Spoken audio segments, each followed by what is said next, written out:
A vida dos passageiros é colocada em risco quando aviões são mal construídos. Hidráulica! Nós perdemos! Quando engenheiros cometem erros. Essa estratégia não foi um acidente. Segundos após a decolagem, este avião gira descontroladamente. Isso quebrou todas as regras possíveis. Erros ocultos destroem este jato. Cada acidente contém lições que não podem ser ignoradas.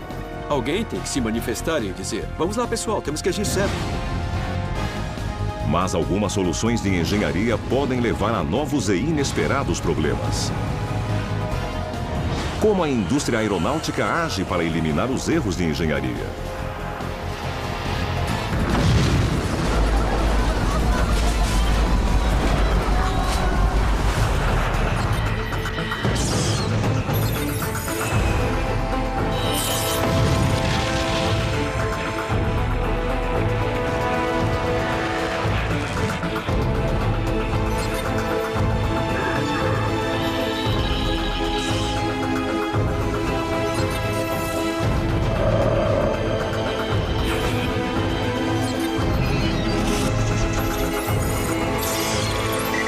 Catástrofes aéreas. Erro de engenharia.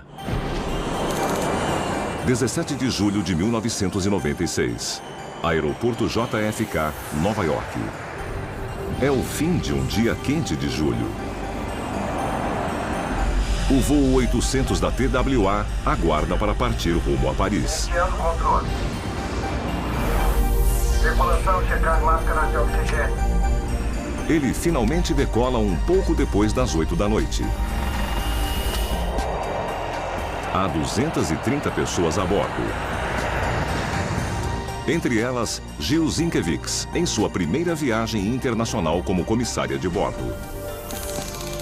O irmão de Jill, Matt, é ativista pela segurança aérea. Era um dia normal, um dia lindo. A Jill estava tão empolgada com a viagem para a França que contou para todo mundo que estava indo. Reconstituição. No setor de Jill, há um grupo de 16 alunos do ensino médio de uma pequena cidade da Pensilvânia. Eles estão a caminho de Paris na maior viagem de suas vidas. Enquanto todos se acomodam, o avião se aproxima da altitude de cruzeiro. –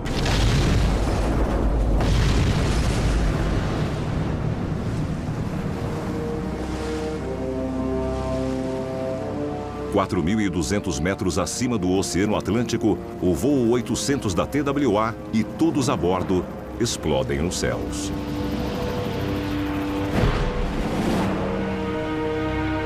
Os momentos finais do avião foram vistos por centenas de testemunhas oculares. We saw a big giant ball of flames, biggest orange ball I ever saw. My son was standing there on the beach and he said, "Oh, look," and we saw an explosion. We turned and looked at what looked like fireworks that were in the sky. And I looked up and I saw what appeared to be a glowing ball. O corpo da comissária de bordo, Jill, é um dos primeiros a ser recuperado. Todas as 230 pessoas a bordo do Boeing 747 estão mortas. Devido aos relatos de testemunhas, muitos acreditam que o avião foi derrubado por um míssil ou uma bomba. Para o FBI, é um ato terrorista. We know there was a catastrophic explosion. It's caused by some sort of a bomb, obviously. We're not further describing where that would be, whether it was carried on or something hit the plane from outside and caused it to explode. Mas os investigadores precisam ter certeza.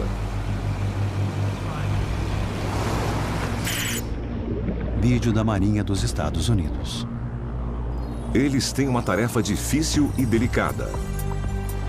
Primeiro, precisam remover os corpos das vítimas. E depois, recuperar milhares de peças do avião. Todas elas podem ser pistas. E a 30 metros de profundidade, cada mergulhador só pode trabalhar por curtos períodos.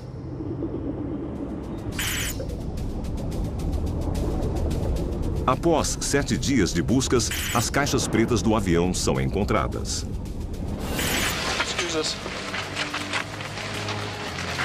As esperanças dos investigadores aumentam imediatamente. Os gravadores de voz e de dados sobreviveram ao impacto. About 11.5 minutes after takeoff, the recording ended abruptly.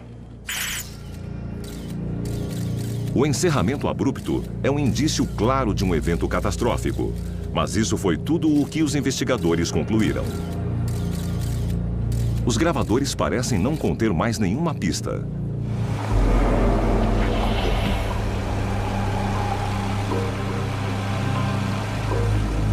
Para descobrir o que aconteceu com o TWA-800, os investigadores iniciam uma tarefa trabalhosa: reconstruir as principais partes da aeronave. Impressionantes 95% do avião são recuperados. E logo chega-se a uma conclusão definitiva. O TWA-800 não foi derrubado por terroristas. Jimmy Wilder foi o especialista em materiais da investigação. Ficou bem claro no primeiro mês de investigação, talvez até um pouco antes disso, que de todas as peças recuperadas, nenhuma continha qualquer evidência de uma bomba ou míssil.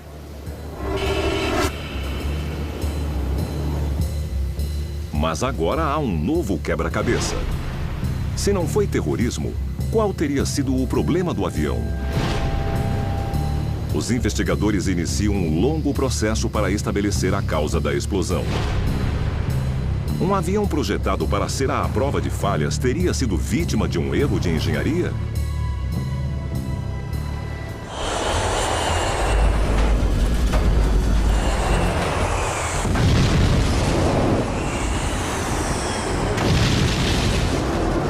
É uma das catástrofes do mundo moderno criadas pelo homem. Centenas de vidas perdidas e bilhões de dólares desperdiçados porque um avião não está apto a voar devido a um erro de engenharia. Mas a necessidade de segurança sempre lutou com a necessidade de lucro. Com a popularidade das viagens aéreas, mais aeronaves são construídas e a competição é feroz. Lockheed Martin, McDonnell Douglas e Boeing Corporation, todas disputando o primeiro lugar.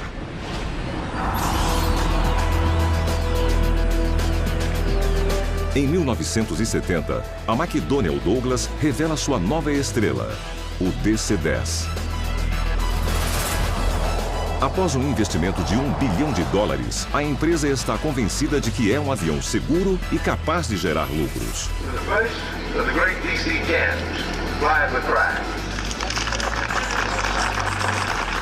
A construção do DC-10 parece impecável. Ele responde bem aos comandos e torna-se popular entre os pilotos. Então, ocorre um desastre, devido a um erro de engenharia. 3 de março de 1974. É primavera em Paris. No aeroporto de Orly, François Drouin, pai de 5 filhos, parte para uma viagem de negócios. Seu filho, Bruno, tinha apenas 5 anos. Eu me lembro daquele domingo, quando levamos meu pai até Orly. Meu pai ia pegar um avião para Londres a negócios. Ele trabalhava para uma empresa petrolífera. Mas o voo do pai de Bruno é cancelado devido a uma greve de funcionários em uma companhia aérea inglesa.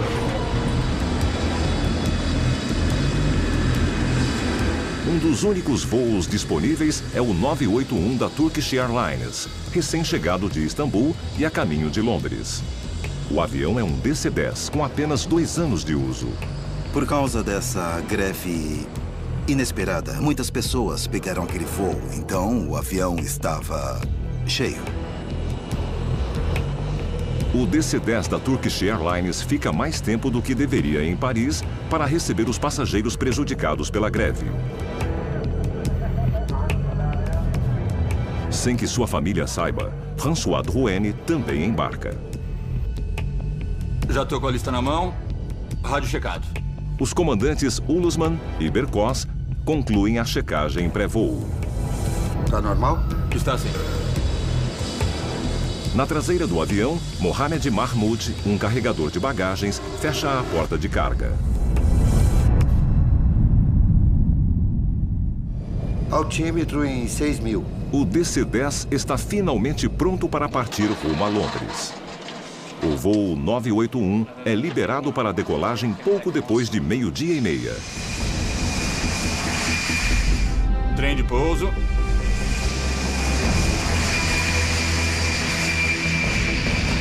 Tudo parece normal, até que o avião se aproxima dos 3.600 metros. O que foi isso? Rajadas de ar frio castigam os passageiros. A cabine explodiu.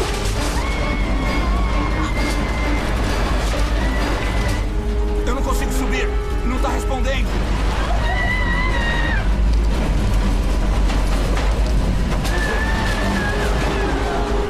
Hidráulica. Nós perdemos.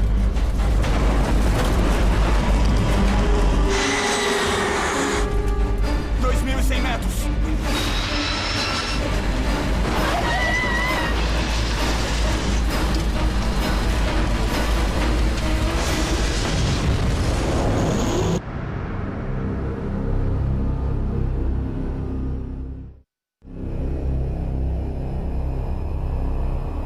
Nos arredores de Paris, o avião se choca contra o solo a quase 800 km por hora.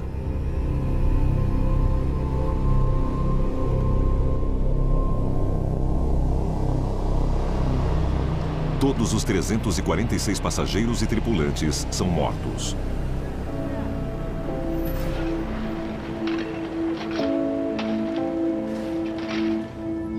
Foi um impacto muito violento. E as autoridades francesas não estavam preparadas para um evento como esse. Foi o primeiro.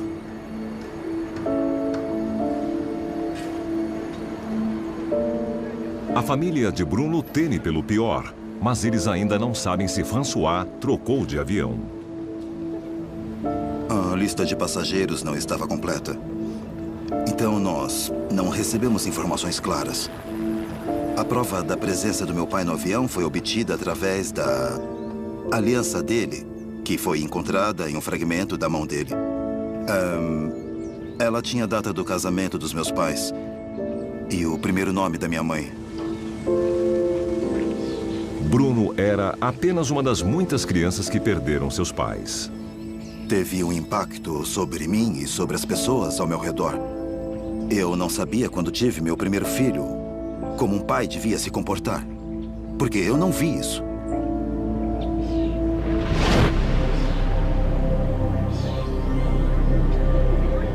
Após a tragédia, os investigadores franceses iniciam a horrível tarefa de procurar pistas em meio aos destroços. Para as pessoas que trabalharam lá, para todas elas foi um grande choque. Muitas delas relataram que não conseguiam trabalhar por muito tempo, porque era emocionalmente difícil. Tinha muitos restos humanos em toda parte.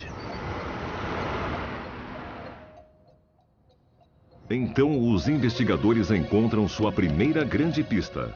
A 16 quilômetros de onde o avião caiu, a polícia francesa descobre uma cena macabra. 6 passageiros mortos presos a 2 fileiras de assentos. Ao lado deles, uma pilha de metal retorcido, que é identificada como a porta de carga traseira.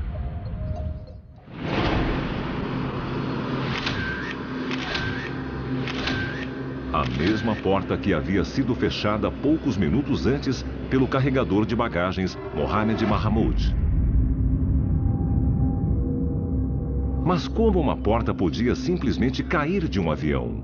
A resposta estaria em um erro de engenharia.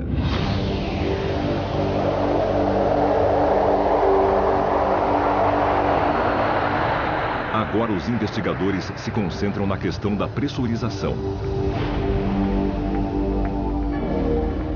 Os jatos voam a altitudes elevadas, onde a pressão atmosférica é muito baixa. Para manter o conforto dos passageiros, a pressão no interior do avião precisa ser elevada. Se a cabine não fosse pressurizada, os passageiros seriam expostos a uma altitude superior à do Monte Everest. É crucial que as portas do DC-10 sejam hermeticamente fechadas. Durante o voo, o ar pressurizado do interior do avião força as portas, tentando fazer com que elas se abram. As grandes portas de carga que se abrem para cima são especialmente vulneráveis. David Lermont é piloto e especialista em aviação. É claro que essas portas são muito grandes. Elas são muito grandes mesmo. Então, caso elas se abram em pleno voo, fica um buraco enorme no avião. Para impedir que as portas de carga se abrissem, os engenheiros do DC-10 projetaram um sistema de trava elaborado. Quando a alavanca externa é acionada, as garras no interior giram, agarrando uma barra. Deveria ser totalmente confiável, mas não era. A falha de projeto era a seguinte. Você podia acionar a alavanca e sentir que a porta estava travada. Mas ela poderia estar totalmente destravada. Os investigadores descobrem que a alavanca da porta podia parecer totalmente virada, mesmo quando as garras não estavam no lugar correto. É um exemplo claro de um erro de engenharia.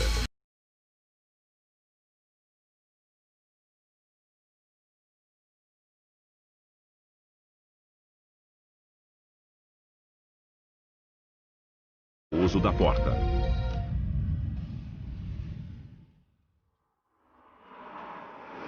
Basicamente, eles estavam condenados daquele momento em diante, porque quando a porta de carga se abriu, todo o ar do compartimento de carga, abaixo do piso da cabine, saiu por aquele buraco enorme.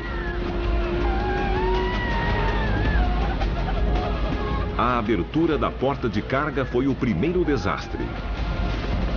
Então, o ar pressurizado da cabine também tenta escapar, abrindo um buraco no piso da cabine.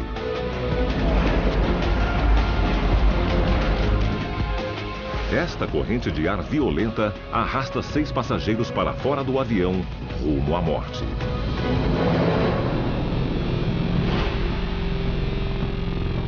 Foram as 6 pessoas encontradas a 16 quilômetros do local principal do acidente, ainda presas a seus assentos.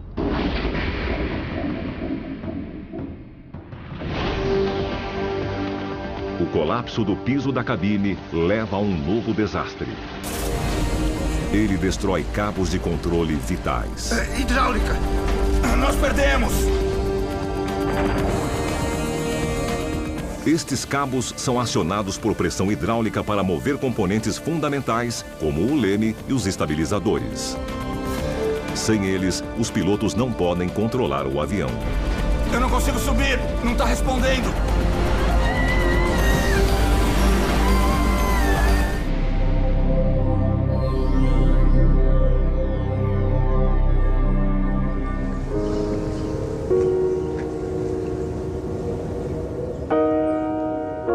Anos depois, em memória de todos os que morreram, Bruno quer descobrir a história completa por trás do acidente que matou seu pai.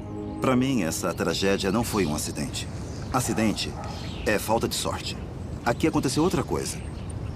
Foi uma combinação de azar com um problema totalmente conhecido. Bruno teve acesso a um relatório interno onde alguns dos próprios engenheiros que construíram as portas de carga do DC-10 achavam que elas não eram seguras. O gerente de produto fez um relatório sobre a porta, mencionando que o sistema de trava não era muito seguro e que existia o risco de, ao longo dos 20 anos de idade útil do avião, ocorrer uma perda de aeronaves e de pessoas.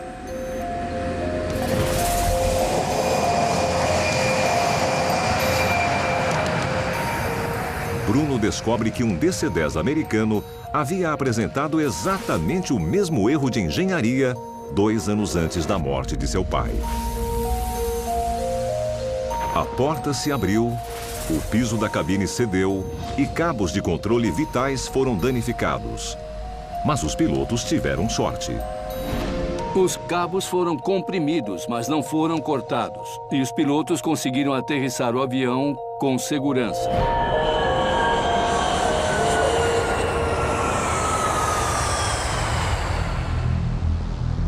O pai de Bruno e seus companheiros de voo não morreram apenas por causa de um erro de engenharia. Eles morreram por causa de um erro de engenharia conhecido que ninguém havia corrigido. Finalmente, as autoridades reagem. Todas as portas de carga do DC-10 são equipadas com uma nova trava e entradas de ar são colocadas no piso da cabine para impedir o colapso. Mas nem todas as lições são absorvidas. Foi a destruição do sistema de controle do avião que derrubou o DC-10.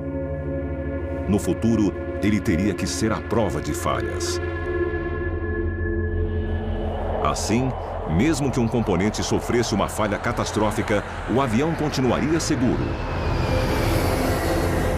Mas 5 anos depois, o fato de isso não ter ocorrido voltaria a assombrar a fabricante do DC-10, a McDonnell Douglas. 25 de maio de 1979. Aeroporto O'Hare, em Chicago. United 562, vire à direita em 070. Prepare-se para a decolagem. O mais movimentado do mundo. Ele tem que virar à direita onde você está. Pode virar à esquerda ali? E naquele dia, em 1979, o movimento é ainda maior do que o normal. A aeronave militar à direita, é melhor atravessar. Estou tentando tirar todo mundo da frente. É o início de um fim de semana prolongado e dezenas de milhares de passageiros estão tentando decolar. Checado. Pressurização da cabine. Tudo checado. Um DC-10 da American Airlines se prepara para ir a Los Angeles. 20 pedindo permissão. Atenção, Torre American 191 pedindo permissão para taxiar. Permissão para assumir a posição. Aguarde na pista 32 à esquerda. Pode virar à esquerda. 2 minutos após as 3 da tarde, o DC-10 está pronto para partir. Motor estável. Acelerar para a decolagem.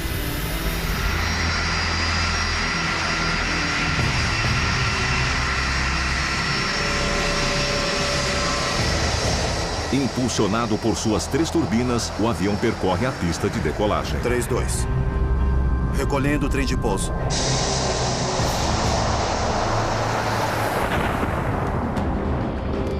De repente, a turbina esquerda se solta. Troca! Aquele avião acabou de perder uma turbina. Parece catastrófico, mas a perda de um motor não deveria ser o bastante para derrubar esta aeronave. Os DC-10 são projetados para voar mesmo com 2 motores. O avião começa a se inclinar para a esquerda. Ah, meu Deus! Há algum outro problema. Os pilotos perdem o controle. O DC-10 vira totalmente.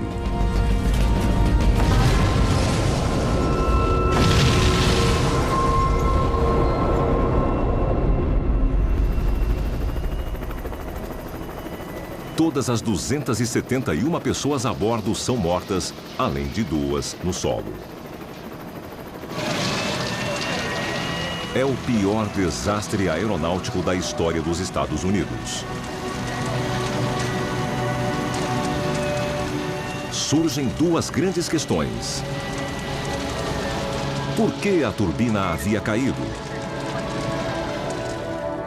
E por que um avião projetado para voar com apenas 2 turbinas ficou totalmente sem controle?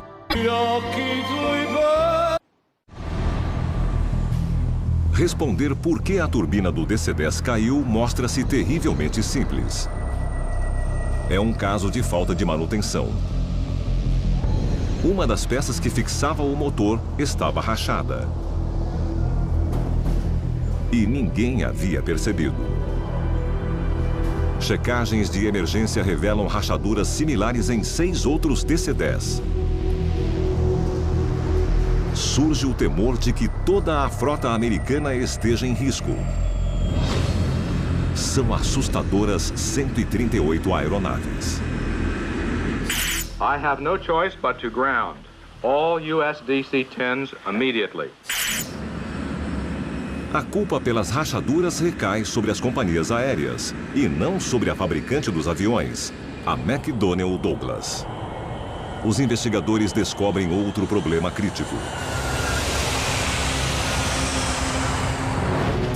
Tudo remonta ao momento em que o avião se inclina para a esquerda.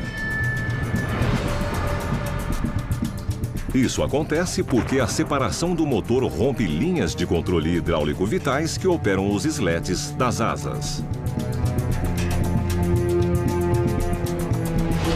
Quando o motor foi arrancado da asa, ele destruiu o sistema hidráulico que mantinha os slats estendidos.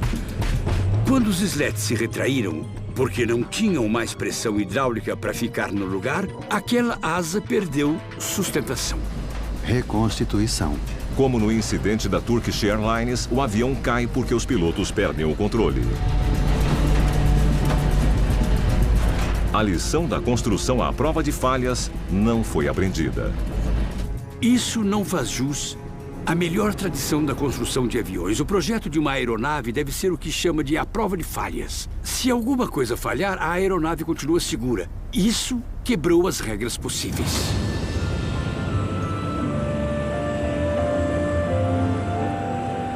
Ao longo dos anos seguintes, os engenheiros responsáveis pelo DC-10 aprendem a lição. Eles instalam sistemas mecânicos para garantir a segurança da aeronave. Mas é impossível remendar a reputação do avião. Hoje, os DC-10 são usados basicamente como aviões de carga.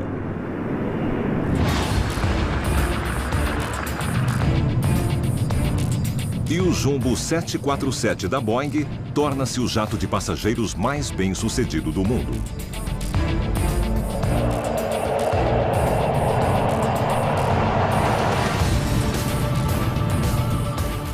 Seus engenheiros parecem ter aprendido as lições do projeto à prova de falhas até aquela noite de julho de 1996, quando o voo 800 da TWA explode, matando todos os 230 passageiros e tripulantes.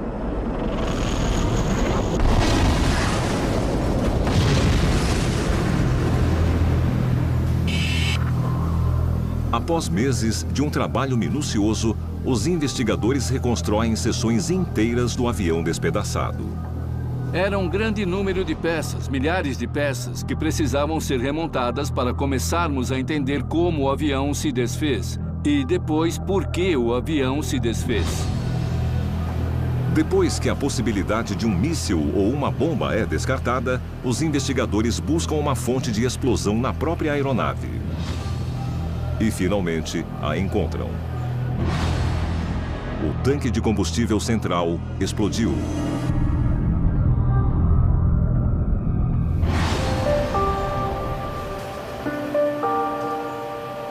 Mas o que havia acontecido? O responsável logo é identificado. Ele estava bem ali, no tanque. O vapor do combustível.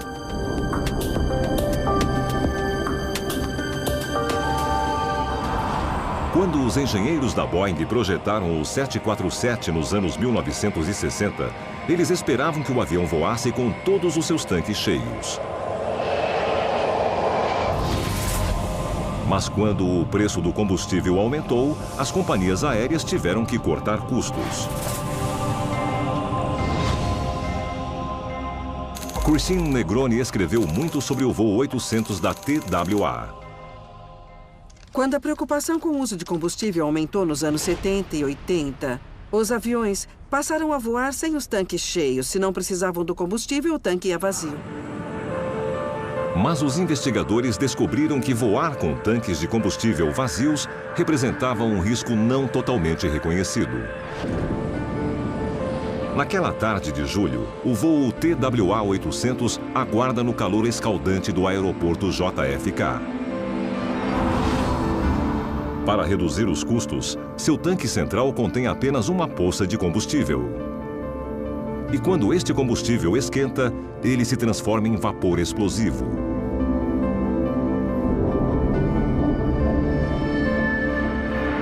Um segundo erro de engenharia torna a situação muito pior. Diretamente abaixo do tanque de combustível, os engenheiros da Boeing colocaram os circuladores de ar do avião. São eles que fornecem ar filtrado para a cabine dos passageiros. Mas, embora aumentem o conforto dos passageiros, também emitem calor. E este calor vai diretamente para o tanque de combustível.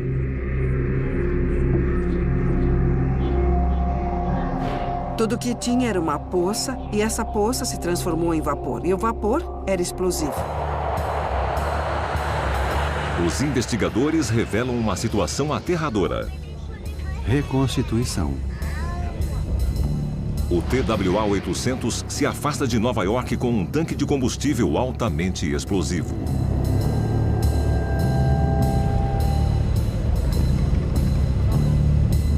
As 230 pessoas a bordo não fazem ideia. Elas estão sentadas sobre uma bomba prestes a explodir. Basta uma fagulha para detoná-la.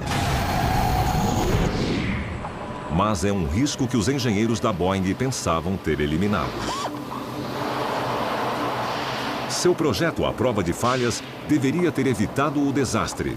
Os fios elétricos instalados no tanque usavam uma voltagem muito baixa, que eles pensavam não ser o bastante para causar a faísca. A investigação finalmente determina a sequência de erros de engenharia que derrubou o voo 800 da TWA. Primeiro, o vapor do combustível se acumula no tanque.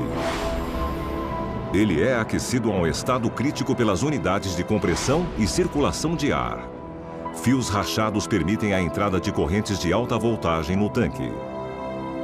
Há um curto-circuito, uma faísca e o resultado trágico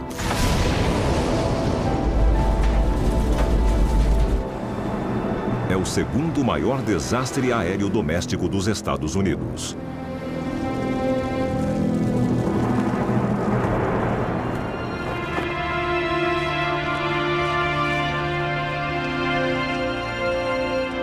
Anualmente, parentes e amigos se encontram para relembrar seus entes queridos mortos a bordo do TWA-800.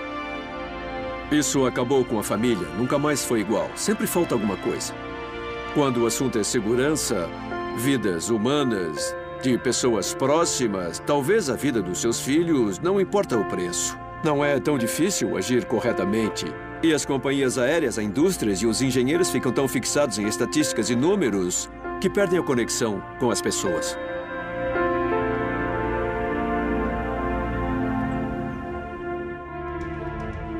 Mas há uma recompensa. A comissária de bordo Jill Zinkiewicz e seus colegas de voo não morreram em vão. As autoridades finalmente reconhecem a ameaça dos tanques de combustível explosivos.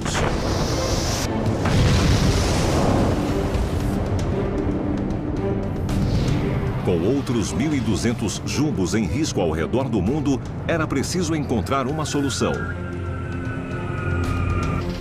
Hoje, uma nova tecnologia substitui o vapor explosivo no tanque de combustível por um gás inerte, o nitrogênio.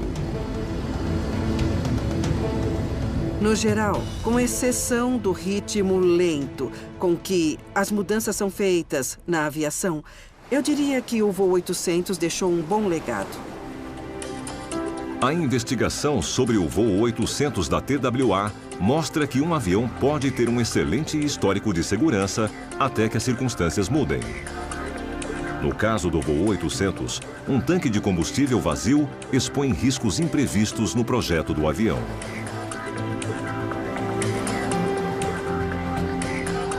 Os engenheiros aeronáuticos percebem que é necessário prever problemas com maior precisão.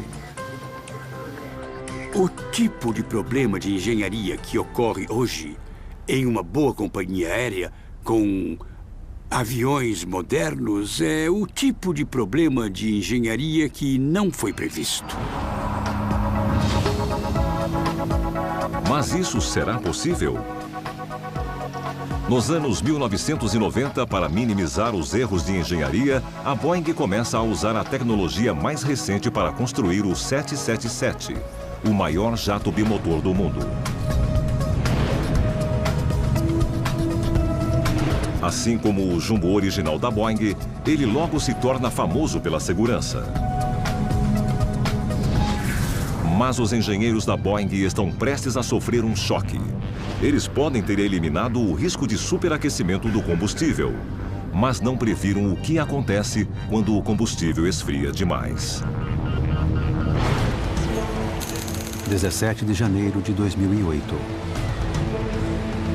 Aeroporto Heathrow, em Londres, em um movimentado dia comum. Aviões de todo o mundo aterrissam a cada 3 minutos na pista sul.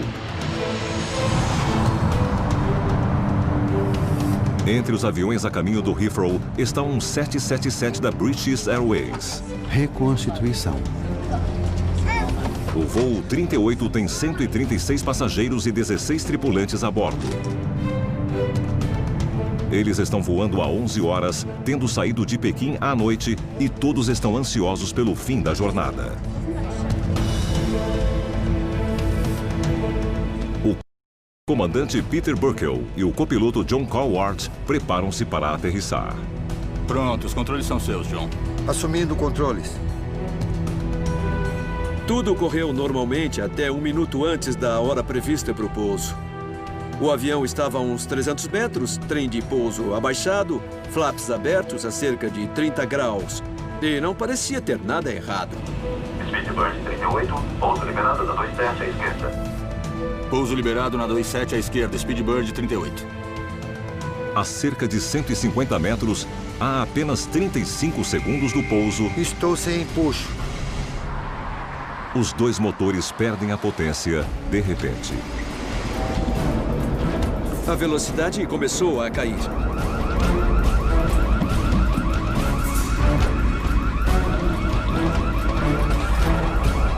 E aí, o avião de 200 toneladas se transformou em um planador. Os passageiros não fazem ideia de que podem estar prestes a morrer. E poderia ser ainda pior. Abaixo deles, há dezenas de milhares de pessoas em risco. Mayday, Mayday, Speedbird.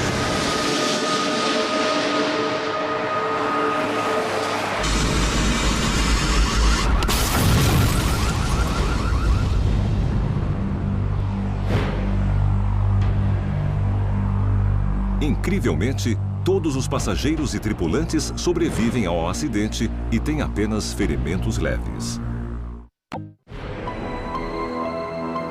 Agora os engenheiros estão desesperados para descobrir por que os dois motores perderam potência. Uma falha em dois motores é extremamente rara. Logo, as caixas pretas do avião indicam um novo tipo de problema de engenharia.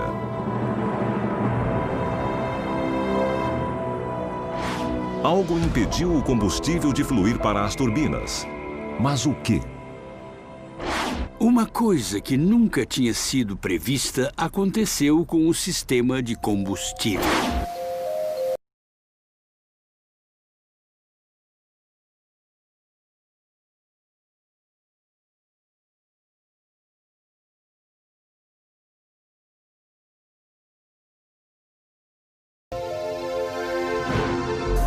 Gelo.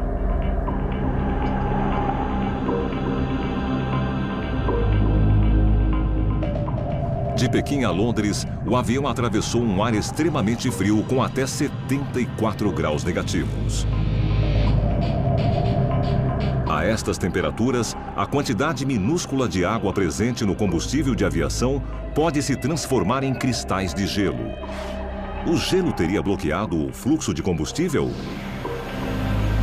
A princípio, isso parece impossível.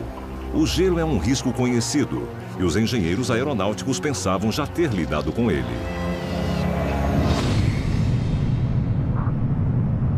No 777, eles cuidaram para que o combustível fosse aquecido antes de chegar aos motores em um componente conhecido como trocador de calor.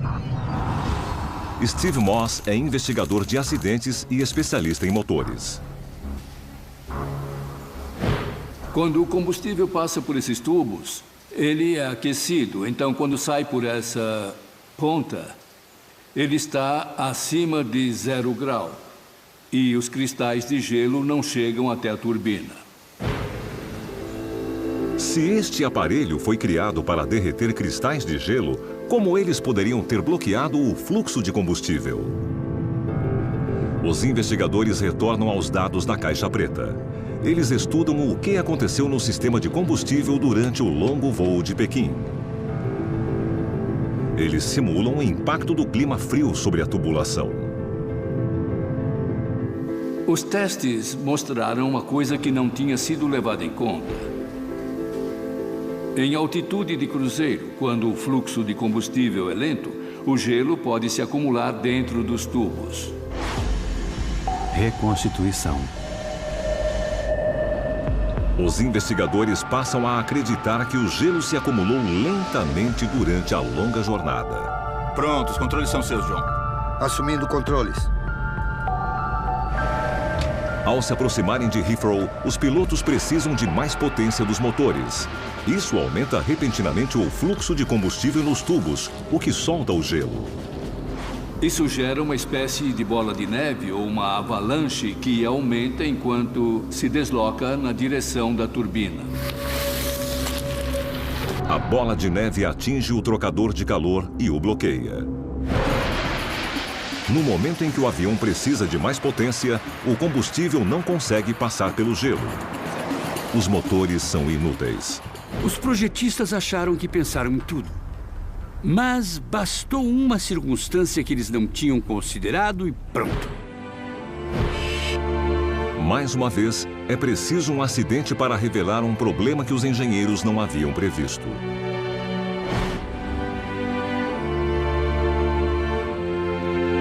Agora que eles estão cientes, basta uma pequena alteração na entrada do trocador de calor para garantir que até um fluxo repentino de gelo possa ser derretido.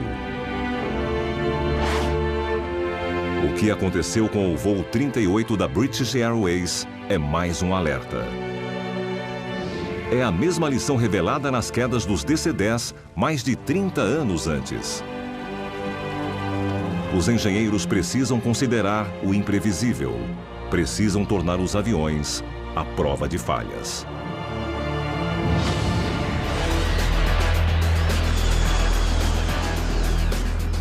Os engenheiros modernos continuam tentando construir aviões muito mais seguros e bem menos acidentes são causados por erros de engenharia. Acidentes fatais são 6 vezes mais raros do que eram 30 anos atrás.